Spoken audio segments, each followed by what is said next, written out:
आले वर्गात सोल्युशनच्या ऑफिसच्या इथून चाललेलो माझ्या सासऱ्यांनी चाललो ते 75+ आहे.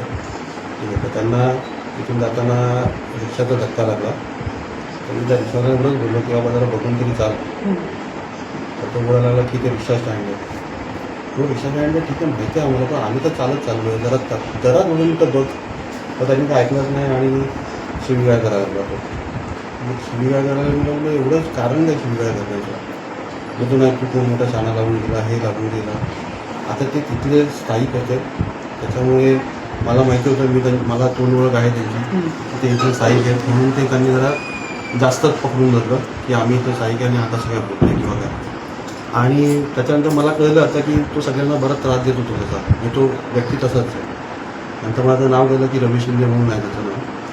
नंतर मग एवढं झालं आणि मी पुढे जाईपर्यंत मला खूप शिवाय गेला होता. थांब, मी आलो, बोललो 15 मिनटं, बोललो मी यांना सोडून येतो, मग काय तुला बोलायचं ते बोल बोललो. मग आल्यानंतर मी त्याला विचारलं, बाबा काय झालं, एवढा शिवाय देणार काय होतं, एवढं बोलण्याने काय होतं.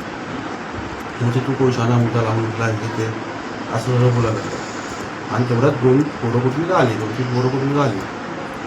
आणि आल्यानंतर मग तो अजून जास्त उत्तेजित झाला. उत्तेजित होऊन त्यांनी मग बेल्ट काढला. मी त्याला बोललो मला मारू नको बोललो. तर त्याला मी एकदा सॉरी पण बोललो, असू येत बोललो जे काय आहे ते. मग सॉरी बोलून त्यांना असं वाटलं की आता हा एकदम म्हणजे झाला. मग त्यांनी 2 जणांनी मला मारायला सुरुवात केली. तो मारता तो हा मला हे झालेला आहे, वाहून जो झाला आहे तो, आता तो कशामुळे झाला ते माहिती नाही मला, पण त्यांच्या हातात काहीतरी असावं किंवा डोन होतं. आता पोलिसात तक्रार दाखल केलेली आहे का? मी काल डायरेक्ट तिथून कोणातरी गाडीवरती बसतो, कोणातरी थांबवलं मी, त्याची पूर्ण रक्त माझं हे होत होतं. ठीक आहे. त्यामुळे मी त्याला बोललो मला फक्त पोलीस स्टेशनला सोड, रक्त खूप वाद होतं. आणि पोलीस स्टेशनला मी डायरेक्ट गेलो, एकटाच गेलो. नंतर तो एका मित्राला फोन केला, तो मग ते पोलीस बोलले तू ग्रामीण रुग्णालयात जा आणि ड्रेसिंग करा ती. तर 6 टाके पडलेले आहेत. आणि नंतर मग त्याच्याकडचे काही लोक आले, ते जाऊ दे वगैरे बोलवले. पण आता माझं एक म्हणणं असं आहे की जे आरेरावी आणि ज्या प्रकारे ज्या इंटेन्सिटीने तो बोलवत होते, म्हणजे एखाद्या सामान्य माणसांनी यांच्यासमोर बोलायचंच नाही का, त्यांना जाब विचारायचंच नाही का. माझं म्हणणं पहिली सगळ्यात गोष्ट पहिलीच जी आहे, मी त्यांना जाबच विचारलं की एवढं काय झालं. आणि बरं तुम्ही मारून टाकणार का.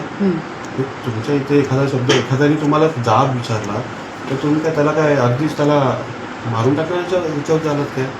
कारण का ज्या प्रकारे ते मला काल मारत होते, म्हणजे कोण लोक दुसरे आले तर त्यांनी मला हेच केलं असतं. अजून याच्यापेक्षा जास्त काहीतरी वेगळं झालं असतं.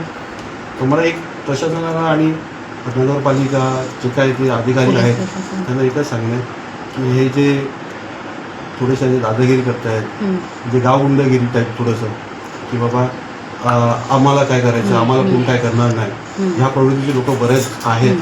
आज मी पण 25-26 वर्ष राहतोय, मला पण माहिती आहे अशी प्रवृत्तीची लोक भरपूर आहेत. आम्ही कोणाच्या ह्याच्यात नाही आहे, पण ह्या लोकांना थोडासा आळा बसला पाहिजे. आणि हीच माझी मागणी आहे. मी काही केस मागे घेणार नाही आहे. आणि जे बघितलं सगळ्यांनी बघितलेलं आहे, त्यामुळे त्यात माझी चुकी नाही आहे.